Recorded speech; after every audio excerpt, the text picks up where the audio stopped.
Hey guys, welcome to Angular 4 in 60 minutes. Now I'm going to be cramming as much as I can about Angular into the next hour. And many of you may have seen my Angular 2 in 60 minutes video. This is going to be pretty similar to that, only updated for Angular 4. Okay, we're going to start off with some slides, talk about what Angular is, some of the fundamentals, and then we'll jump in, we'll create our development environment, and then we're going to get started with some coding. So sit back, relax, and let's get started. Alright guys, so if you've never used Angular 4 before, or even Angular 2, that's absolutely fine. We're going to be starting from absolute scratch. You should know some HTML. CSS isn't that important for what we're doing here, but if you're building web applications, you should at least know, the fundamentals of CSS. You do need to know some basic JavaScript and programming concepts like variables, arrays, if statements, and so on. If you don't know any of that, you will still be able to kind of follow along, but you may not understand every single thing we're doing. Alright, so before I get started, I just want to mention that everything here is based off of a new Udemy course that I just released called Angular 4 Front to Back, which goes into much more detail. It's about 8.5 hours of training.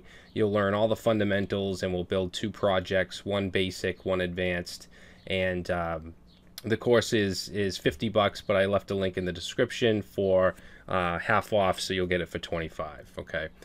So I just wanted to mention that before we get started. So let's talk a little bit about what Angular is. Angular is a front-end or client-side JavaScript framework. And what that means is that it runs on the user's browser as opposed to running on a web server. Now there are things like Angular Universal that can allow Angular to run on the server, but first and foremost it's a client-side framework. Okay, it was created and it's still maintained by Google. It's used to build incredibly powerful single-page applications, or SPAs. It's part of the very popular mean stack, which is MongoDB, which is a NoSQL database, Express, which is a back-end web framework, Angular, and Node.js, which is a JavaScript runtime. Okay, all these technologies combined together make one of the most powerful web stacks to build applications on. So Angular has often been described as what HTML would have been if it were created for dynamic web applications instead of just static websites. Alright, so what is Angular not? It's not a server-side framework or technology. It's not something like Express or Happy.js or anything like that. Like I said, it can be used on the server, but first and foremost, it's client-side. It's not a JavaScript library. It's not something like jQuery or Lodash, which is like kind of like utility libraries. Even React is often comparable to Angular, and I actually think of React more as a framework, but it's technically a library. So it's also not something like a design pattern like MVC or Model View Controller. It's not a platform like .NET or a language like Java or C#. And it's not any kind of plugin or browser extension or anything like that. So the Angular version history is a little confusing. There's been some issues around it, to say the least. So I just want to kind of clear that up real quick. Angular 1 or AngularJS was released back in I think it was like 2009 or something like that. Don't quote me on that. But it was a while ago. And it was created as a competitor to frameworks like Ember.js. And then a few years later, Angular 2 was released, and it was a complete rewrite of AngularJS, basically a completely different framework. AngularJS was based on controllers and scope, and in version 2, in Angular 2, they completely got rid of those things and added components, and I think they did that to compete with React and some of the other new frameworks. Alright, nothing was backward compatible, and this caused havoc among developers that had built AngularJS apps for their clients, and now Angular 2 is just something totally different, and they kind of got a lot of backlash for that. So then Angular 2 became really popular and had been, it's been used for a while until recently when Angular 4 was released. Now, Angular 3 was skipped, and one of the main reasons for that is because of the router. Okay, Angular is made up of a bunch of different packages, and the router package was out of sync with the rest of the Angular packages. And if they were to keep that, it would have caused a lot of issues internally that would, cause a lot of problems and confusion. So they just decided to bring everything to Angular 4. Okay, so now all of the Angular packages are on the same level. Now, Angular 4 is completely backward compatible with Angular 2. In fact, very little on the surface has changed. Most of the changes are under the hood. They cleaned it up a bit, they made it more compact, they added a couple things, but basically if you know Angular 2 at this point, then you do know Angular 4. Alright, so why use Angular over just plain JavaScript? So Angular gives you rapid development. You can do things like routing, event handling, validation, and many other things in a fraction of the time and the amount of code that it would take using just straight JavaScript or something like jQuery. The Angular CLI also has some really nice code generation commands that can help you build out your application faster. Angular also organizes your code and your user interface into encapsulated components, which is not only helpful for just you, but anyone else who works on your code.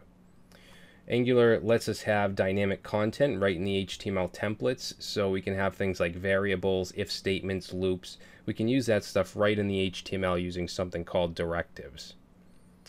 So Angular is also completely cross-platform. Doesn't matter if your app is being viewed or built on Windows or Mac, Linux, or being viewed on Chrome or Firefox, Edge, any browser. Angular takes care of all that stuff for you. All right, it also comes with testing capabilities. Now, we're not going to get into that, into testing, but just know that Angular, especially the Angular CLI, does come with some really nice testing tools. So here are some of the core features that Angular offers, as well as some of the terms that you'll hear in Angular development. I'm not going to go over them all now, but things like components, services, which I'll talk about in a second, templates and data binding. There's an HTTP module to make requests to servers, directives, which are kind of like dynamic HTML tags and attributes. You're going to hear these terms quite a bit. Now, Angular 2 uses something called TypeScript, which is a Microsoft technology, and TypeScript is basically a superset of JavaScript, meaning that it includes everything JavaScript has, and then it also adds some additional features. Okay, so it offers static typing, hence the name TypeScript, and what that means is that we can add types to our variables and functions.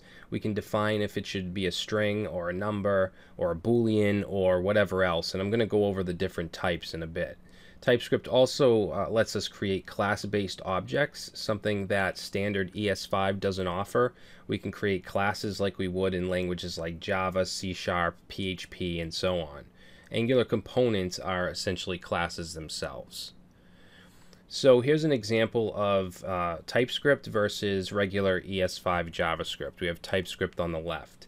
Now, you'll see that with TypeScript, we can create a class. Classes can have properties and methods, which are basically functions. So this greeter class has a property called greeting, which is, has the type of a string. We can use types in TypeScript. And we can add functions or methods. Basically, when I say method, it just means a function within a class.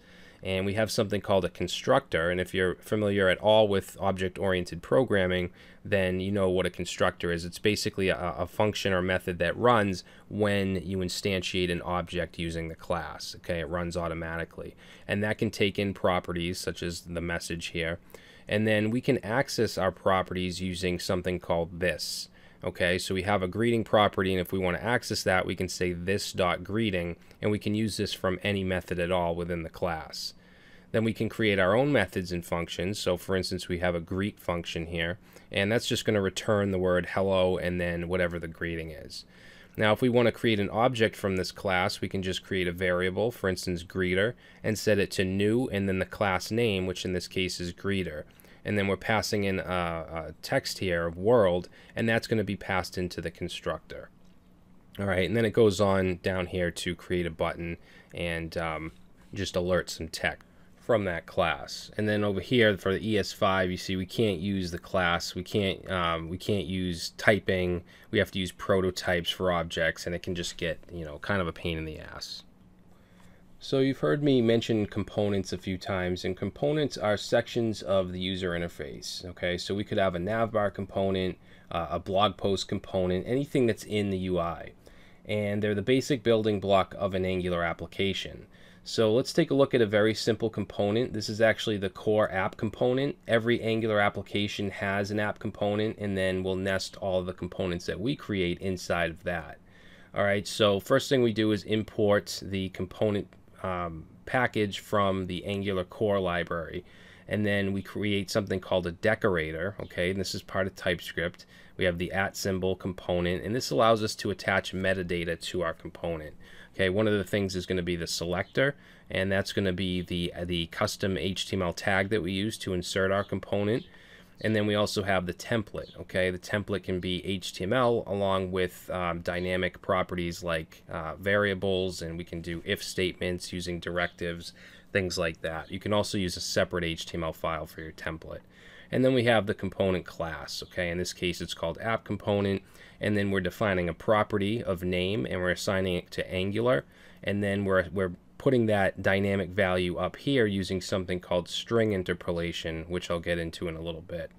And then when we want to insert this component, we use whatever is the selector, in this case my app, and you can see down here in the HTML where we have the my app tag. Now, in addition to components, we have something called services in Angular, and there's going to be times when you want to share data and functionality across multiple components. You don't want to have to repeat yourself by making, for instance, the same AJAX call in 5 different components. So services allow us to do it once, and then we can inject the service into the component, and we can use it, in each one. So here's an example of a very simple service. All services have this injectable package we're going to import. This allows us to inject it as a dependency into a component. And don't worry, you're going to see all this stuff in action later on. We're also bringing in the user model here. So this would be like a class or an interface defining what a user actually is, what fields it has. And then we're bringing in we're bringing in the data from a mock users file, which would most likely just be a JSON file. Now, in a production app, you're probably going to be working with some kind of API, and you're going to bring it in from somewhere else. But in this case, it's just a simple file.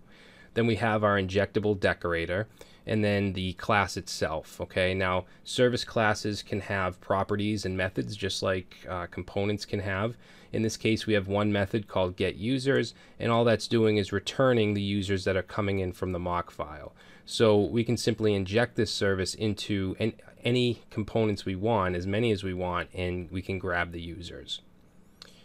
All right, so as far as installing Angular 4, there's a couple ways. The 2 main ways are by using the Angular CLI, which is the command line interface. This is the recommended way. This is what we'll be using.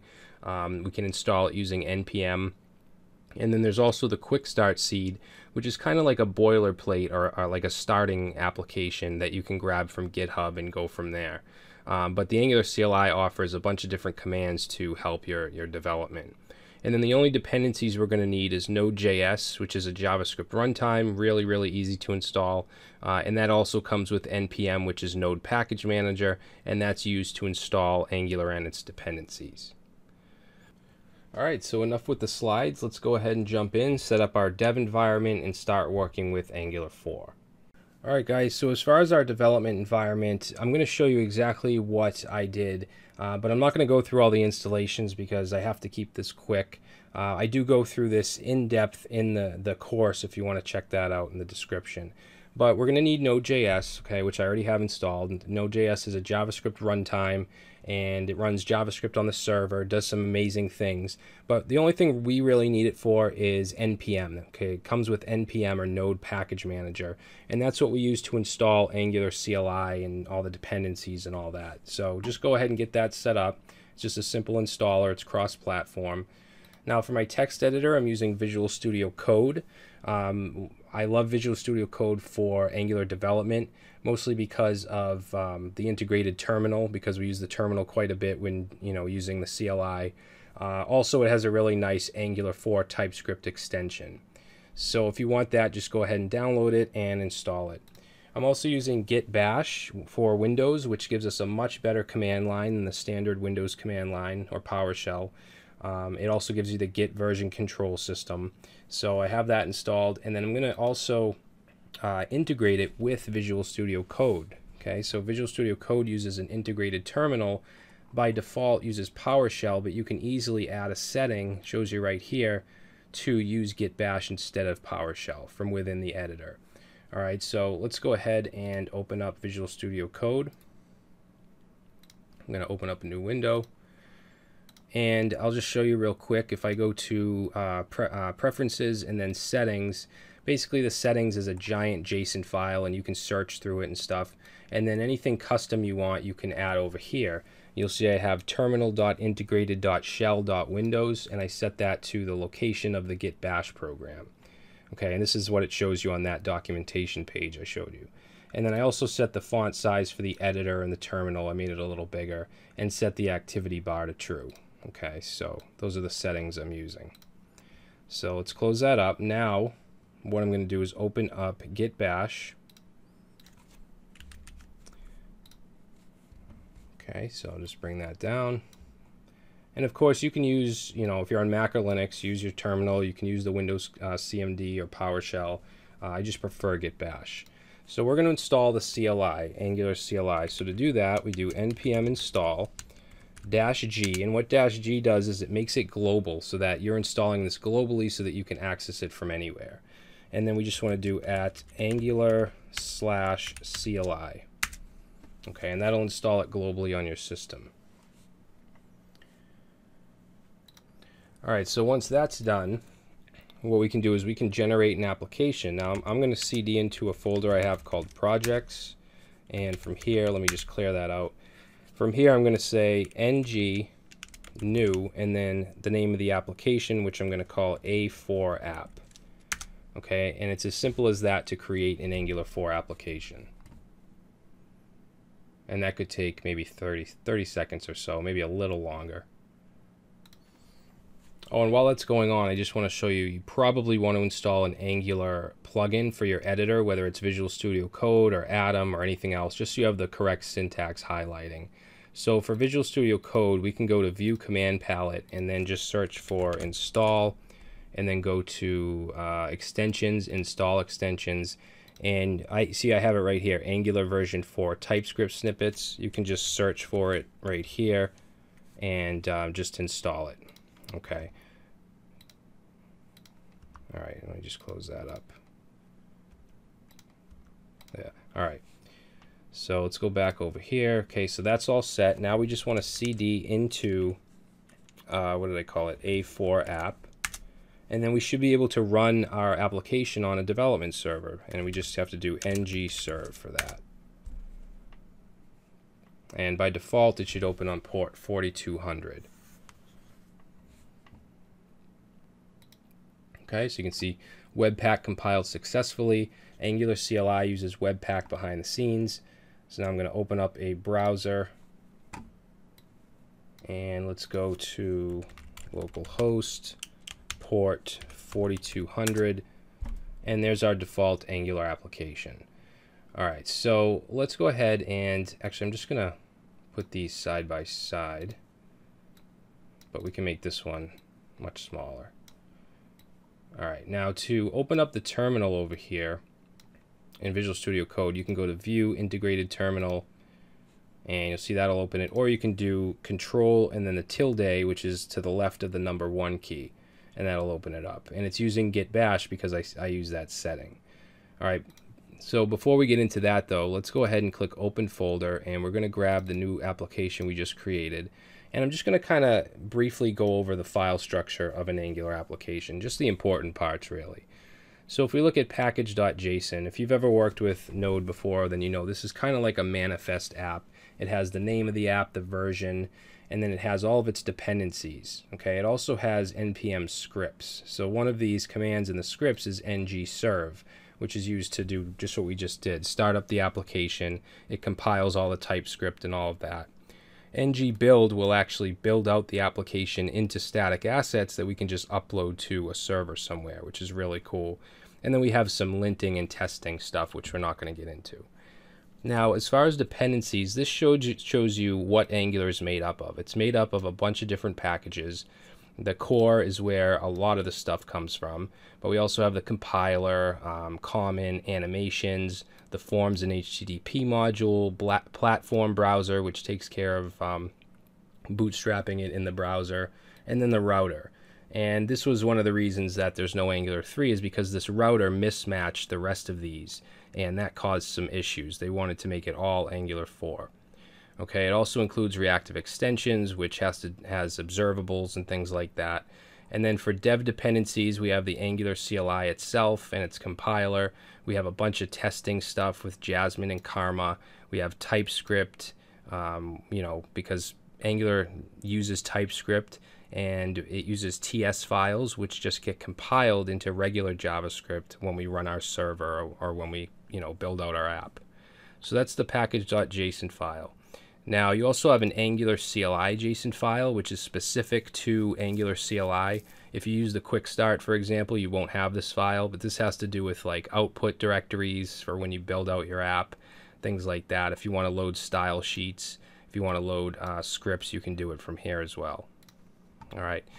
So the only other important folder here is the source folder. E2E is for end-to-end testing. Node modules is just your dependencies. But inside source, we have an app folder, and that's basically our application. So the first file we're going to look at here is app.module.ts. And you can kind of think of this as like a meeting place for everything in your app, your components, your services, your modules. Everything needs to be imported into this file and then added to the ng module directive. Okay, and each thing goes in a different array. So components will go in declarations. Modules, like the forms module, HTTP module, those will go into imports. Services will go into providers. And then for Bootstrap, we're just adding the main app component because that's kind of like the root component. All right, that's what gets bootstrapped. So just remember that when you create anything, you need to bring it into this file. So let's close that up. And then the rest of the files in here all have to do with the root app component. The TS file is the TypeScript file. This is the main, where the class is, the decorator, all that. Spec.ts has to do with testing. We're not going to pay any attention to that. The HTML file is the actual template. That's what you're seeing over here. And then it also has a CSS file. All right. And if we look at the TS file, you'll see that we have a selector of app root. We have a template URL, which points to that HTML file, and then a styles URL points to that style sheet. And then we have our class with a property called title that's equal to app. Okay, so we're setting a dynamic variable here, and if we look in our HTML, we're outputting it right here. So over here, you'll see welcome to app, which is coming from this right here, welcome to title. So if I were to change this property, change it to hello and save, you'll see that over here that'll update to hello. Okay, we don't even have to reload. So what I want to do now is just kind of clear out the app component HTML. I'm just going to get rid of everything here and save, and then we'll get rid of the title property because we're not using that. And then I want to generate our own component. So I want to create a component called user. Now you could just create the file manually, but Angular CLI gives us some commands to generate components easily. So what I'll do is in the app folder, I'm going to create a folder called components. And then I'm going to open up the terminal from within VS Code. And I'm going to do ng for generate component. And then I want to say it's going to be in the components folder, and I want to call it user. Okay, now if we look in components, there's now a folder called user with all the different files, the TS, the HTML, the CSS. And then another important thing to note is that if we go to app.module, it actually adds it for us. Okay, it imports it and then adds it to declarations. If you manually created these files, you'd have to just do this yourself, import it, put it in declarations. Okay, so just something to note. All right, now if we look at user.component.ts, this is what it gives us. Pretty much the same thing as an app component. It also adds this ng on init. So this is actually a lifecycle hook, and this will run when the component is initialized. So a lot of the stuff that you can do in the constructor, which also runs, you can do in here, and it's actually recommended in most cases. All right, but I'll get to that. If we look at the HTML, it just says user works in a paragraph. Now we don't see that over here because we haven't inserted the user component into the main app component. So if we want to do that, let's look at the selector for the user component, which is app user. So all we have to do is go into our main app component HTML, and we can say app-user, app user, save, and now we see user works. Okay, and if I go and I edit the user component HTML, let's just put we'll put an H1, and we'll just say hello world, save, and there we go. So let's go back to our user component TS, and I'm just going to close out the app component, and let's add a property. Okay, so right here, let's say name, and let's set that to John Doe. Okay, now we can let's save it, and we can take this property into our template, and we can output it somewhere. So let's go right here, put in our double curly brace, and say name, save, and we get hello John Doe. All right, now this double curly brace, this is called string interpolation. So we can take properties and output strings using these curly braces. Now, the constructor and ng on init, like I said, these will both run automatically. So if I do a console log, and we'll say constructor ran, and then down here we'll say console.log ng can't type ng on init ran, save, and then we'll go over here and open up the console with F12, and you'll see both constructor ran and ng on init ran. So usually what you would see is these properties will have a type associated with them. So John Doe is a string, so we would want to type this to a string. Okay, and you don't actually have to set the value up here. We could just get rid of this and just declare the property, and then down in one of these we can edit it. So let's go in ng on init, and we'll say this dot name equals John Doe. Save that, and we still get John Doe. Now if I did set it up here, like let's say we set it to Steve Smith and save, it's still going to say John Doe because this gets initialized, but then this overwrites it. All right, if I were to comment this one out, then it'll say Steve Smith. Okay, so just so we're clear, this gets ran, and then these two will run, and you can overwrite your properties. All right, so let's set some other properties here. Let's say we want an age, and we'll set that to a number. Oops, yeah, number. And then down here, let's say this dot age. I'm just going to close this for now. So this dot age equals 30. Now, since we set this to a number, if I were to set this to a string down here, we're going to get an error even in the editor, and it says type hello is not assignable to number. If I save this and it runs, it's not going to compile correctly because it's not the right type. All right, so let's put that back to 30, and it should be okay. So let's set some other properties. We'll set an email, which will be a string. Now I'm going to set an address, and I want this to be an object, okay, which holds a bunch of different variables. So if we want this to be an object, we need to set the type to an object, and then we need to set the individual values. So let's say we want a street. That we'll say is a string. We'll say city, string, and state. Okay, and then if we go down here and we set that, we'll say this dot address, and let's say street, we'll set to 50 Main Street. We'll set the city to Boston, and the state to Mass. All right, so that's fine. We have no errors, but if I were to change state to zip, we're going to get an error because it's looking at this as a model, okay? So you have to have this street, city, state. Same thing if I go and I change a type, let's say state 1, we're going to get an error because state is supposed to be a string, not a number.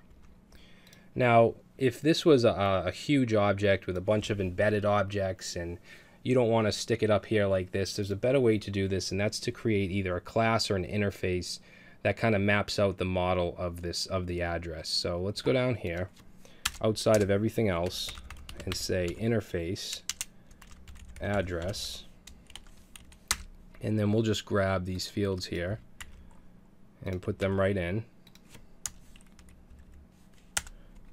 Okay, and then we'll go up here, and instead of setting all that, we're just going to set it to address. Oops, forgot the D. And that works. Okay, that makes it look much neater. And you can put this inside of another file, maybe inside a models folder, and then import it like that. And then you can also import it into other files if you wanted to use the address interface in other files as well. Okay, another thing we can do is we can set arrays. So up here, let's say hobbies,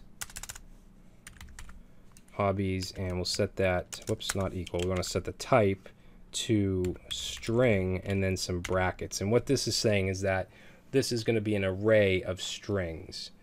So let's go down to our ng on init, and we'll say this dot hobbies and set that to an array, and we'll say write code, watch movies, listen to music.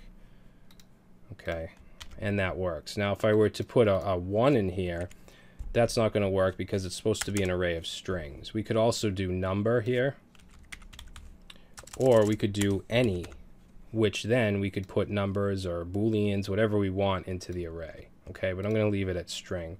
You can also use any for a single value like that. Okay, so down here we could say this dot hello equals 1. We could say equals hello. It could be true or false. It could be anything because that's what we said. It could be any.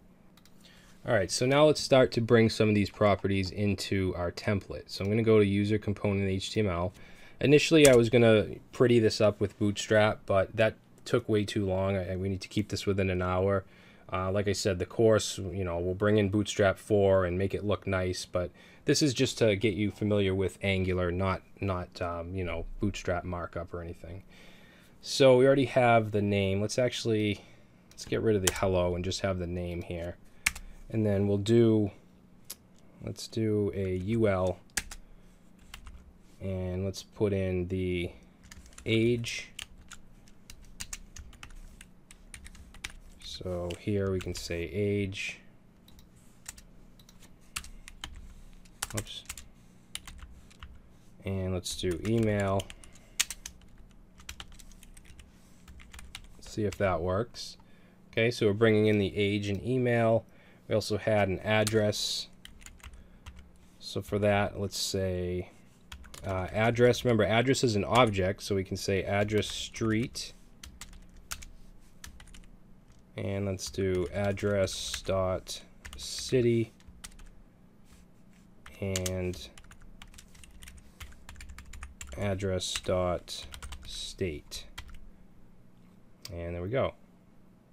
Let me make this a little bigger, actually.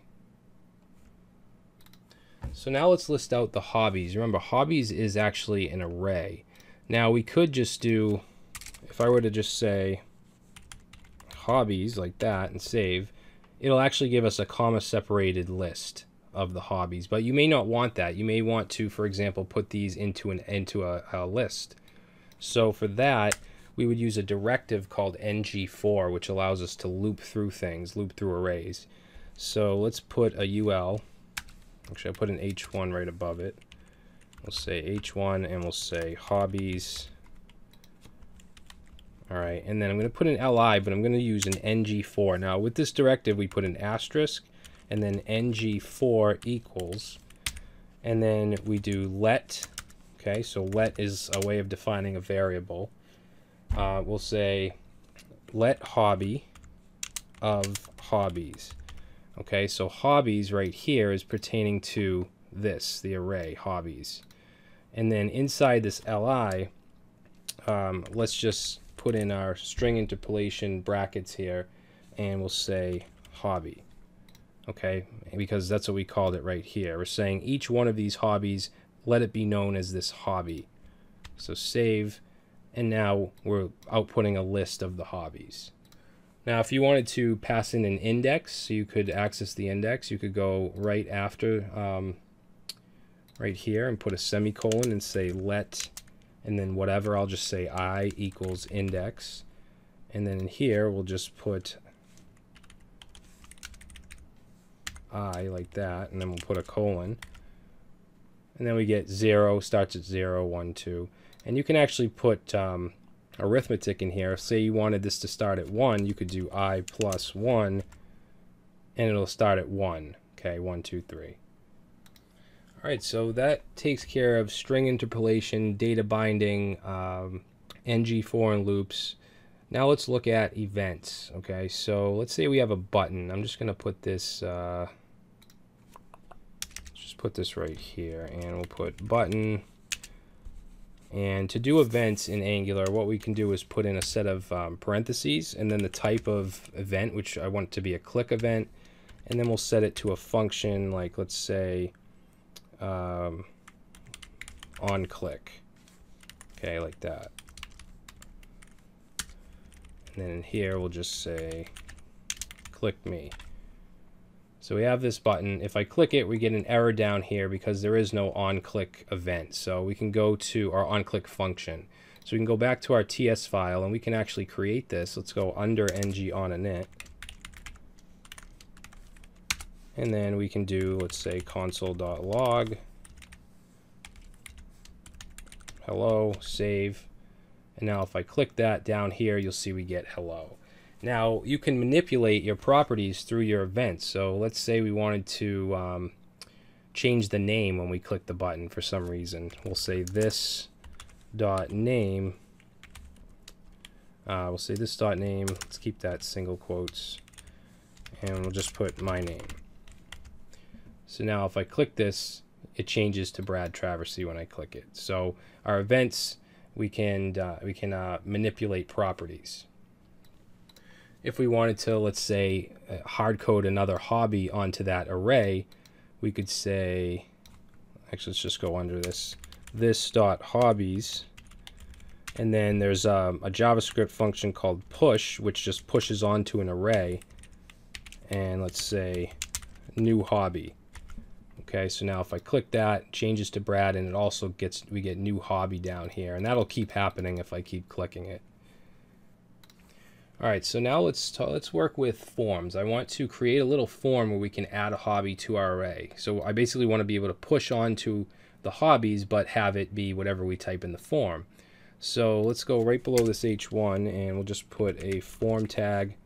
Doesn't need an action. We're not actually submitting to a page. And let's put, we'll just put a div. Doesn't need a class. So we'll put a div, let's put a label, and let's say hobby, and then we'll put an input type of text. Okay, we'll save that. Now we have this little form here. And we want to add a submit event. Okay, so on the form tag, we're going to put parentheses. That's how we define an event. We're going to say submit, and we'll set that to add hobby. All right, now to be able to take this value from this input, we're going to give it an ID. Okay, not an ID attribute, but we're going to say number sign hobby. And then up here, we want to pass that along as a value, so we can say hobby.value. Okay, hobby coming from this right here. So let's save that, and we'll go to our TS file, and we'll say add hobby.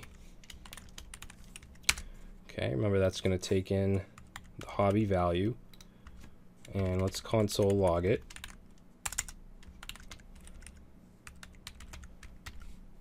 And if I type something in and click enter, actually, you know what? We have to, let's return false. Okay, so now you'll see that it's coming down here. Now all we have to do to add it to the list is push it onto it. All right, so let's say this dot hobbies dot push. Actually, I'm going to do unshift. Unshift is just like push, except it'll push it onto the beginning instead of the end. And then just pass in whatever comes into the function. So we'll say hello, enter, and it gets added as the first hobby. Okay, if we did push, it would get added to the end. And we can keep adding it. All right, now let's say we wanted to delete a hobby. So what we'll do is go into where we have the li here. Let's actually put this on another line. And then I'm just going to add a button here. It's not going to look too pretty, but that's fine. And this will be a click. So we'll say click, and we'll set that equal to delete hobby. And we'll just put an X here. Okay. And then we want to pass in the actual hobby. Okay, whatever iteration that is. So let's save that. And then let's go and create delete hobby. Okay, and that gets passed in hobby. And I just want to see what that gives us. So console.log hobby. And let's click it. And we get watch movies, we get listen to music. All right, good. So now what we'll do is let's just do a for loop. So we'll say for and then let I equals 0. And then as long as I is less than this dot hobbies dot length, and we want to just I plus plus. And then what we want to do is match to make sure the one that we want to delete is the current iteration. So if this dot hobbies I is equal to the hobby that's being passed in, then we want to splice it out. So we'll say this dot hobbies dot splice, which takes something out of an array, and it'll take in I as the index, and then we just want to delete one from the index. So let's save watch movies, we'll click X, and it goes away. Okay, so we can now delete. Now this data isn't persisting anywhere. Angular is just in the UI. If we wanted to have this persist, we would have to have some kind of service that communicates with a database, or even if we use local storage or something like that. All right, so now I want to take a look at two-way data binding. So what we'll do is, let's see, I'm going to go into our HTML user component and go under, how do I want to do this? Yeah, let's create a form right here. I'm going to put an H1 here. I'm kind of mimicking the Angular 2 in 60 minutes, but I'm not even looking at that code. I'm just going on what I know of it. So let's say edit user, and then we'll create a form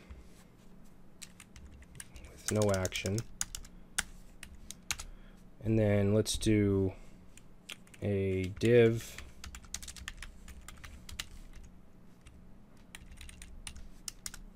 and we're going to have a label. So this will be for name.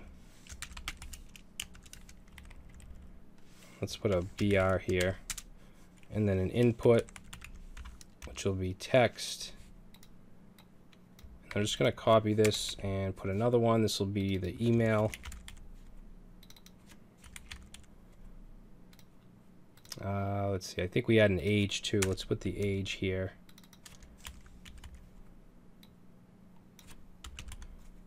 Let's make this a number. So name, age, email. And then we also have the address fields. So we have what? Street, city, state.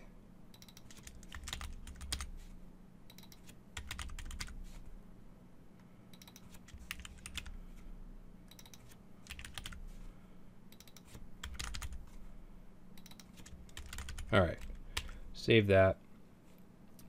Now, what I want to do is bind these inputs to these properties, okay? Go two-way data binding from template to component and vice versa. So to do that, we need to use something called ngModel. Now, in order to use ngModel, you need to import the forms module to app.module.ts. So let's go over here and we'll say import forms module, and that's going to be from Angular/forms, and then modules need to go into this imports like that. Save, and then let's go back here, and for the name input here, I'm going to put some brackets and curly and parentheses, and this indicates two-way data binding. and then we'll say ng model, and I'm going to bind this to the name property. Okay, now in addition to ng model, you need to have a name attribute, which equals the same thing, in this case name. So if I save that, you'll see John Doe is automatically put inside of that name, and if I edit it, it's also going to be binded to this h1 because that has the same property. All right, hopefully that makes sense, and we can just copy this, and this one will be age. This one will be email. Street. Now this one here, remember it's address dot street, but for the name we just want to put street. Okay, same thing with the ones down here. So this would be address dot city, and then this would just be city, address dot state, and then this would be state. All right, and you can see, let's see, email isn't working. What happened to email? Oh, I didn't set email. I mean, you don't have to set it here, but all right. So now whatever we change, you'll see changes up here. All right, and what you do is submit that and then persist it to a database somewhere. But you'll see it's very cool how it's reactive like that. All right, guys. So what I want to do now is I want to show you the how to create a service and also how to use the HTTP module. All right. Now for the backend server that we're going to be working with, it's actually what is it? JSON placeholder.typecode.com. And it basically gives us some endpoints that we can use, and we can make GET requests to, POST requests, put, delete. If we make a GET request to posts, it'll give us a bunch of posts, and I want to show you how we can do that. So first thing we'll do is create a service. So let's open up our terminal here, and we'll clear this out. And let's see, I'm actually going to create a folder called services inside the app folder, and then we'll do ng g service. It's going to go in services, and we're going to call this data. All right, and if we look in services, we have dataservice.ts. It adds the class, it adds the injectable. But one thing it doesn't do is add it to app.module. You'll see it doesn't add it here, so we have to actually bring it in. So import data service, and that's going to be from /services/ data. No, is it data? What is it? Data.service, right? Yeah. And then we just need to import it as a provider. Okay, remember services are providers. And that's it. So we'll save it. And now what we need to do is we need to bring in the service to the component that we want to use it in. So up here, this is the user component. We'll say import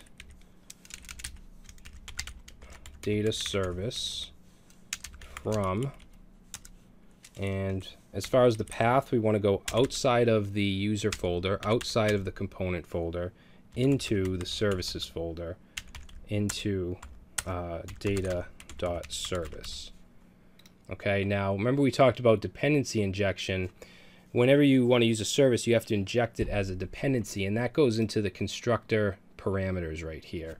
So we're going to set this as private data service, and you can use whatever you want right here. I'm using data service, but you want to set it to uppercase data service because that's what we brought in. Okay, we're setting it to that, and then we can use any functions that are in the data service. So let's go over there to the data service, and let's actually just go into the constructor, and we'll do a console log, and we'll say data service connected, and save. And now when this loads down here, you'll see data service connected.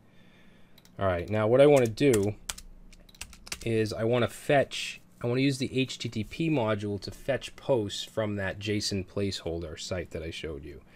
Now to use the HTTP module, we have to go into app.module and import it, just like we did the forms module. And that's what's great about Angular, is it has all these different tools and you don't have to install any third-party stuff. It is, I mean, it is bigger and more bloated than something like React, but it does offer a lot more. So we need to bring that into the imports as well. All right, so now we can go back to our service and we can go import HTTP from Angular/HTTP, and that needs to be injected because it is a service. So let's say public HTTP and set it to a capital HTTP. Okay, and then we'll create a function here called get. Let's do posts. Okay, because remember that API that I showed you, where is it? These are posts, but you can also get users, comments, albums, all kinds of resources, but we're using posts, and I'm just going to grab, I just want the title and the body, really. Now, to use the HTTP module, what we'll do is say this.http. Okay, so this should be whatever we called it right here. We could have just called this h and said this.h. And then the type of request we want to make, which is a GET request. Okay, then we need the URL, which is going to be this. Okay, we'll put that in there. And then this actually is going to return an observable. So we need to use something called map. Okay, now we have to bring in map from reactive extensions. So let's say import from rxjs/add/operator/map. And then we're able to just say .map. And we basically want to take the response and we want to map it to JSON. So we're going to say, we're going to use an arrow function here and say res.json. And that's going to return all of our posts from that URL as JSON. So now we can go back to our user component and we can go into the ng on init and we can say this.data service, okay, whatever we used right here when we brought in when we injected it, and then we can call get posts. Now get posts returns an observable, so we need to subscribe to it. And in here it's going to give us back something, so it's going to give us posts. And then I'm going to use an arrow function here. Actually, why is that? Get post.subscribe. Oh, you know what? We didn't return it from the service. Let me close that. So this should actually be return. All right, so now if we go back, that error is gone. Now let's just do a console log for this, for the posts that are returned from the service. So now if we go back to our application and we look down here, we get 100 different posts that are returned from the API. All right, with an ID, title, body, user ID. So what I'm going to do now is I'm going to create a property called posts. So up here, let's say posts, and then we'll also create an interface called post. Okay, but we're getting an array of posts. So we're getting this error right here because it doesn't know what this is. So let's go create that just like we did with the address.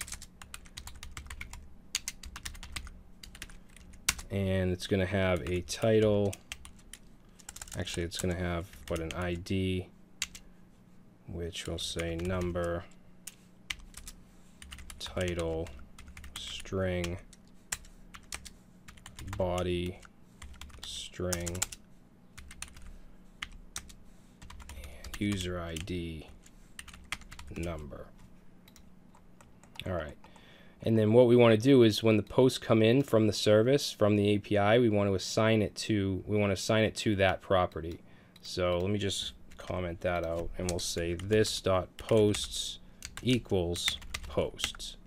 Okay, let's save that. And now we should have access to the posts and we can use them in our template. So what I'll do is go to our user component HTML. Let's go under the hobbies and put another H1. And we'll say posts. All right, and then what we'll do is we'll loop through them. So let's put we'll say div. Let's see, how do I want to do this? Yeah, we'll do div, and then we're going to use ng4 just like we did before. So ng4. We'll say let post of posts. Okay, and then we should have access to the data. So let's put an we'll do an H4, and we'll say post.title, and then we'll put a paragraph. Oops. And we'll say post.body. Save. And there we go. So we're pulling in all these posts from that API. All right, so we're running out of time here, or the title of this whole thing isn't going to make sense. I think we got like 5 or 6 minutes. So we didn't do any ng ifs, which is basically just an if statement. So what I'm going to do here is put a button. Actually, you know what I'll do is I will just put a button right under the on click. And I just want to basically toggle the edit state. Okay, toggle this form right here. So let's say edit user, and then the click is going to call something called edit, or let's say toggle edit. Okay, and then we'll go back to our component, and let's create a property up here called Is Edit. Okay, and we're going to set that to a Boolean, and initially is going to be set to false. Okay, and then we're going to create that toggle edit function. I know I'm going fast, guys, but I have to. It has to be within an hour. Like I said, I go much more into depth in the course. So toggle edit, and we're just going to say, let's see, what are we going to do here? We'll say this dot is edit equals not this dot is edit. So what this will do is, if it's true, it'll set it to false. If it's false, it'll set it to true. Okay, now let's take this is edit property and add it as an ng if around this form, so that it only shows if is edit is true. Hopefully that makes sense, but let's put a div around this. Okay, and the form ends right here. Just tab that over. Excuse me, tab that over, and then we'll do asterisk ng if equals is edit. So if it's in the edit state, which is false, remember, false at first, click edit user, and now we can toggle the form. All right. All right, so the last thing I'm going to try to squeeze in here really quick is the router. Okay, so we can use the router to use different URLs for different components. Now, all we have is our user component, so let's generate another one real quick. So we'll say ngg component in the components folder, and we'll just call this about. All right, and then inside the about HTML, we'll just say, we'll put an H4, and we'll say A4 app version 1.0. Okay, that's our about component. Save it. And then to use the router, let me just close everything out. We're going to go into our app.module file, which remember is like the meeting place for everything. And we're just going to import the router module.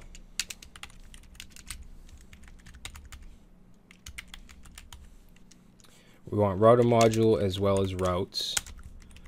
And that's going to be from Angular /router. And then we want to create our routes in a variable that I'm going to call app routes. And that's going to have the type of routes, and then we're going to set that to an array. Okay, and then each route will have an object. So path. So the path for this is going to be the home page, which I want to be our user component. So we leave this blank to be the home page. Specify component, which will be user component. All right, and then we'll set another route. We'll say path. We'll have that be about, and then we'll set the component to the about component. Okay, and then the last thing we want to do in here is go down to imports, just like with every other module, and we say router module, only we do .for root, and then we pass in our app routes. And that's it. Save it. And then the router needs an outlet, okay? Because right now, if we go to app.component.html, which is our core component, it's just showing user. Instead of that, what we want to do is we want to say router dash outlet and save, and it's still going to show the user because that's the root, that's the route for the home page. But if we go to /about, not about us, /about, we get our about page or our about component, and we can put links. So let's say in the main app component we want to put let's put a UL, and we'll say A. Now in order to use the router, we want to say router link equals / okay, so that'll be the home or the user component, and then let's say about, and that'll go to the about component. Save, and now we can switch back and forth. This could be our navigation. Alright, so we are going to stop it here. I think that I got pretty much all the core fundamentals that you need to know. But you know, there's a lot more going into it, going in depth, and I would definitely suggest the course for that. Links in the description. Thanks for watching, guys. If you're not subscribed, please do so. Please leave a like if you like this, and I will see you next time.